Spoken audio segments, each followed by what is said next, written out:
ఓం గణపతయే నమః శ్రీ బాలాదేవ్యే నమః. ఈ వీడియోలో జాతకంలో బుధ దోషం ఉంటే, బుధ దోషం అంటే ఏమిటి, బుధ దోషం ఏర్పడితే మన జీవితంలో ఏ విషయాలు అంశాలపై ఎలాంటి ప్రభావాన్ని చూపిస్తాడు, ఆరోగ్యపరంగా, బంధుత్వాల్లో, కెరీరు, డబ్బు, వ్యక్తిత్వం, అలాగే ఈ వీడియో చివరిలో ఈ గ్రహం యొక్క అనుగ్రహం కలగడానికి ఎలాంటి రెమెడీలు, పరిహారాలు పాటించాలి, అది పూజగా, మంత్రజపంగా, ఉపవాసంగా, రత్నధారణగా, ఇలాగా అన్ని విషయాల గురించి పూర్తిగా మాట్లాడుకుందాం. ఈ వీడియో పూర్తిగా చూసినట్లయితే బుధుడు యొక్క అనుగ్రహం మనకు ఏ విధంగా కలుగుతుంది అని తెలుసుకోవడమే కాకుండా బుధుడు మీపై ఎలాంటి ప్రభావాన్ని చూపిస్తాడు అనే విషయం కూడా తెలుసుకోవచ్చు. బుధ దోషం అంటే ఏమిటి? జాతకంలో బుధుడు నీచ స్థానంలో ఉండడం, లేదా మీనరాశిలో ఉండడం, కుజుడు, శని, రాహు, కేతువులతో కలవడం, పాపగ్రహాలతో కలవడం, అస్తంగత్వం చెందడం, వక్రించడం, 6, 8, 12 స్థానాల్లో ఉండడం, పాపగృహ దృష్టితో ఉండడం వల్ల బుధ దోషం వస్తుంది. దీనివల్ల ఏమిటంటే చదువులో ఆటంకాలు, మాట తడబడటం, చర్మ వ్యాధులు, నరాల బలహీనత, వ్యాపార నష్టాలు, మతిమరుపు, నిర్ణయం తీసుకోలేకపోవడం, స్నేహితులు, మేనమామతో విభేదాలు వస్తాయి.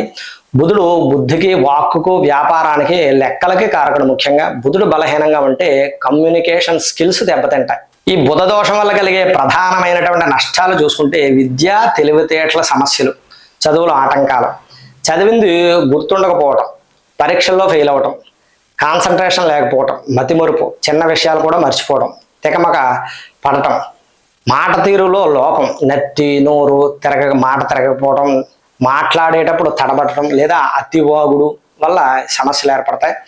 నిర్ణయ లోపం, లాజిక్ మిస్ అవటం, తప్పుడు లెక్కలు వేయటం, బిజినెస్లో మోసపోవడం జరుగుతుంది.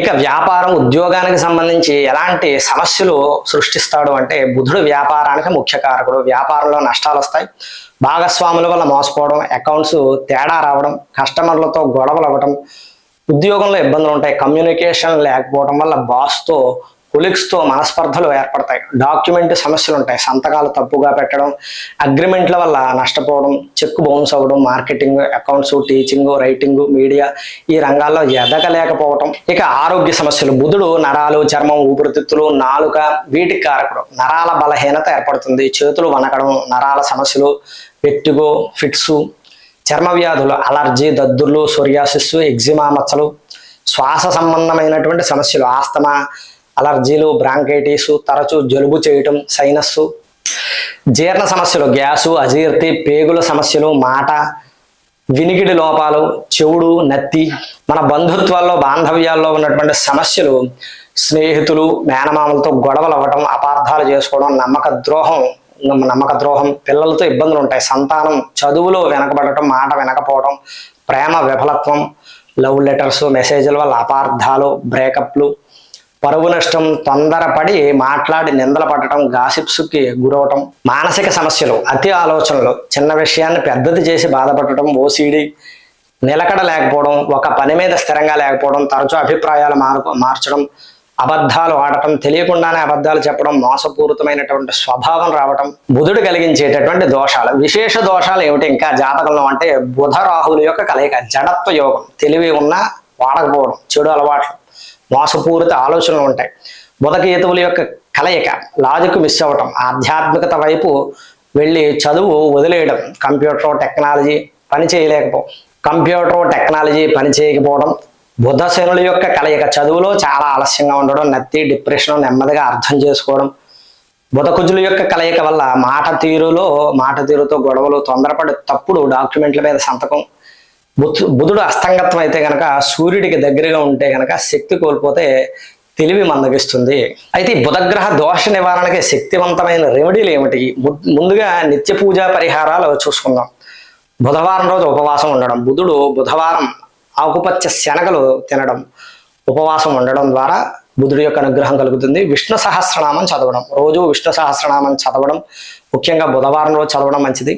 విష్ణువు యొక్క ఆరాధన, బుధుడికి అధిదేవత విష్ణుమూర్తి, ప్రతి బుధవారం విష్ణు సహస్రనామం చదివి శ్రీరాముడిని పూజిస్తే బుధుడు శాంతిస్తాడు. అలాగే గణపతి పూజ, గణపతి బుద్ధికి అధిపతి. బుధవారం గరికతో గణపతిని పూజించి ఉండ్రాళ్ళు నైవేద్యంగా పెట్టిన బుధ దోషం తొలగుతుంది. సరస్వతి పూజ, చదువుకు ఆటంకం ఉంటే గనక బుధవారం సరస్వతీదేవిని ఆకుపచ్చ వస్త్రం సమర్పించి పూజించాలి. అలాగే గోసేవ, ఆవుకి పచ్చగడ్డి పాలకూర తినిపించడం కూడా మంచిది. అలాగే మేనమామతో సత్సంబంధాలు కొనసాగించడం, వాళ్ళను గౌరవించడం, చెట్లను నాటడం, వేప, తులసి ఈ మొక్కలను పెంచడం ద్వారా ఈ బుధగ్రహ అనుగ్రహం అనేది కలుగుతుంది. మంత్ర జపం, ఏ మంత్రాన్ని జపించినట్లయితే బుధుడు శాంతిస్తాడు అంటే బీజాక్షర మంత్రం ఓం బ్రాం బ్రీం బ్రౌం సహ బుధాయ నమః ప్రతిరోజు ఉదయం 108 సార్లు జపం చేసుకోవడం మంచిది. ఆకుపచ్చ చందనమాలతో చేస్తే మరీ మంచిది. ఇది బీజాక్షరాలు కాబట్టి అందరూ కూడా తప్పులు లేకుండా చదవాలి. చదవగలిగిన వారు మాత్రమే చదవడం మంచిది, తప్పులు లేకుండా చదవాలి. లేకపోతే అందరూ కూడా బుధగాయత్రి మంత్రం ఓం గజధ్వజాయ విద్మహే సుఖహస్తాయ ధీమహి తన్నో బుధః ప్రచోదయాత్ 11 సార్లు. విష్ణు మంత్రం ఓం నమో భగవతే వాసుదేవాయ 108 సార్లు. ఈ మంత్ర జపాల్లో ఏదో ఒక మంత్రాన్ని తీసుకుని ఈ జప సంఖ్య బుధుడికి 17,000 జపం 3 నెలల్లో పూర్తి చేయాలి. ఏదో ఒక మంత్ర జపం తీసుకుని 3 నెలల్లో 17,000 పూర్తి చేసిన బుధుడి యొక్క అనుగ్రహం కలుగుతుంది. ఏ దానాలు ఇవ్వాలి బుధుడి యొక్క అనుగ్రహం కలగడానికి? బుధవారం ఆకుపచ్చ పెసలు, ఆకుపచ్చ వస్త్రంలో పుస్తకాలు, పెన్నులు, బెల్లం దానం చేయడం మంచిది. విద్యార్థులకు పుస్తకాలు ఇవ్వడం మంచిది. వ్రతం, ఉపవాసం, బుధవార వ్రతం 17 లేదా 21 బుధవారాల ఉపవాసం ఉండి విష్ణుమూర్తిని పూజించాలి. సాయంత్రం పెసరపప్పుతో చేసినటువంటి పదార్థం తినాలి. ఏకాదశి రోజు బుధవారం రోజు వచ్చే ఏకాదశి రోజు ఉపవాసం చేయడం వల్ల ఇంకా శక్తివంతం. అలాగే రత్నధారణ, ధాతు పరిహారం. బుధ దోషం ఉన్నటువంటి వారు 4 లేదా 7 క్యారెట్ల పచ్చరాయిని బంగారం లేదా వెండిలో చేయించి బుధవారం నాడు బుధహోరలో చిటికెని వేలుకి పెట్టుకోవడం మంచిది. అయితే బుధగ్రహ దోషం ఉందో లేదో తెలుసుకుని ఈ విధంగా చేయడం మంచిది. బుధుడి యొక్క స్థితిని బట్టి జాతక పరిశీలన చేయించుకుని దీనికి ప్రత్యామ్నాయంగా ఏంటి మరి రాయి, ఆ పచ్చరాయి కొనలేము, ఈ బంగారం అనుకునేటటువంటి వారు కుదరకపోతే ఆకుపచ్చ దానం చేతికి కట్టుకోవడం లేదా ఆకుపచ్చ రంగు రుమాలు జేబులో పెట్టుకోవడం ద్వారా చేయడం ద్వారా కూడా మంచిది. చెట్టు ప్రకృతి పరిహారాలు చూసుకుంటే ఉత్తరేణి అపామార్గ చెట్టు. బుధవారం రోజు ఈ చెట్టుకు నీళ్లు పోసి 11 ప్రదక్షిణ చేయాలి. దీని వేరును ఆకుపచ్చ దారంతో కట్టి చేతికి ధరిస్తే బుధ దోషం అనేది తొలగుతుంది. తులసి మొక్క, ఇంట్లో తులసి మొక్కను పెంచి బుధవారం రోజు కొద్దిగా పాలు పోసి ఆరాధన చేసినట్లయితే కనుక, నీళ్లు పోసినట్లయితే కనుక, ఆ తులసి మొక్క పెంచితే కనుక బుద్ధి వికసిస్తుంది. చిలుకకు ఆహారం, బుధుడికి చిలుక ప్రీతి. బుధవారం చిలుకకు పెసలు, పండ్లు తినిపించినట్లయితే వాక్శుద్ధి అవుతుంది. మన ప్రవర్తన ఏ విధంగా ఉండాలి? బుధగ్రహ దోషం, మేనమామను గౌరవించాలి. బుధుడు మేనమామకు కారకుడు, మేనమామతో గొడవలు పడకూడదు. బుధవారం మేనమామకు ఆకుపచ్చ చొక్కా బహుమతిగా ఇస్తే మరి మంచిది. అబద్ధం ఆడకూడదు. బుధుడు వాక్కు కారకుడు, అబద్ధాలు మోసం చేస్తే బుధ దోషం ఇంకా పెరుగుతుంది. నిజాయితీగా ఉండాలి. చదువు, ప్రతిరోజు కొత్త విషయం నేర్చుకోవటం, పుస్తకాలు చదవడం వల్ల బుధుడు బలపడతాడు. ఉత్తర దిశ, ఇంట్లో ఉత్తర దిక్కులు శుభ్రంగా ఉండాలి. ఇల్లంతా శుభ్రంగా ఉండాలి. ముఖ్యంగా ఉత్తర దిశ శుభ్రంగా ఉంచుకోవాలి. చదువుకునే టేబుల్ ఎప్పుడు కూడా శుభ్రంగా ఉండాలి. ఉత్తర దిక్కుకు తిరిగి ఉండాలి. ఆకుపచ్చ రంగు, బుధవారం ఆకుపచ్చ బట్టలు వేసుకోవడం, ఇంట్లో ఆకుపచ్చ తెరలు వాడడం మంచిది. ద్రాక్ష, యాలకులు, బుధవారం పెసరట్టు తినడం శ్రేష్టం. అయితే మానుకోవాల్సినవి ఏమిటంటే బుధవారం మాంసాహారం తినకూడదు. మద్యం, వెల్లుల్లి ఇవి పూర్తిగా మానేయాలి. బుధవారం రోజు ముఖ్యంగా మానేయాలి. ఇవి పూర్తిగా మానేయడం మంచిది. బుధవారం ముఖ్యంగా తినకూడదు. అయితే మనకున్నటువంటి సమస్యను బట్టి పరిహారం చూసుకున్నట్లయితే చదువులో ఆటంకం ఏర్పడేటటువంటి వారి పరీక్షకు వెళ్లే ముందు ఓం ఐం సరస్వత్యై నమః 21 సార్లు రాసి వెళ్ళాలి. పుస్తకంలో మర్యాకు పెట్టుకోవాలి. వ్యాపార నష్టాలు ఎక్కువగా వచ్చేటటువంటి వారు దుకాణంలో, ఆఫీసులో ఈశాన్య మూలలో పచ్చని గణపతిని విగ్రహం పెట్టి బుధవారం నాడు పూజించుకోవాలి. రోజు ఎంతో కొంత నైవేద్యం, ఏ చిప్స్ కానీ బెల్లం ముక్క కానీ నైవేద్యంగా పెట్టాలి. ముఖ్యంగా బుధవారం నాడు ఆరాధన చేయడం మంచిది. వ్యాపారంలో నష్టాలు వచ్చేవారు, చర్మ వ్యాధులతో బాధపడేటటువంటి వారు బుధవారం విష్ణుమూర్తికి పెసరపప్పు నానబెట్టి నైవేద్యంగా పెట్టి ఆ నీటితో స్నానం చేయాలి. అలాగే మతిమరుపు ఉన్నటువంటి వారు ఉదయం లేవగానే రాగి చెంబులో రాత్రి నానబెట్టినటువంటి 5 బాదం పప్పులు తినాలి. నత్తి, మాట తడబట్టడం, బుధవారం తేనెలో నానబెట్టినటువంటి యాలకులు తింటే కనుక వాక్శుద్ధి అవుతుంది. అలాగే ముఖ్యమైనటువంటి విషయం ఏమిటంటే బుధుడు చిన్నపిల్లల గ్రహం. పిల్లలను బాధ పెడితే బుధ దోషం పెరుగుతుంది. పిల్లలకు సహాయం చేస్తే దోషం తగ్గుతుంది. అలాగే బుధవారం రోజు ఆడపిల్లలను, హిజ్రాలను బాధ పెడితే బుధ దోషం ఎక్కువ అవుతుంది.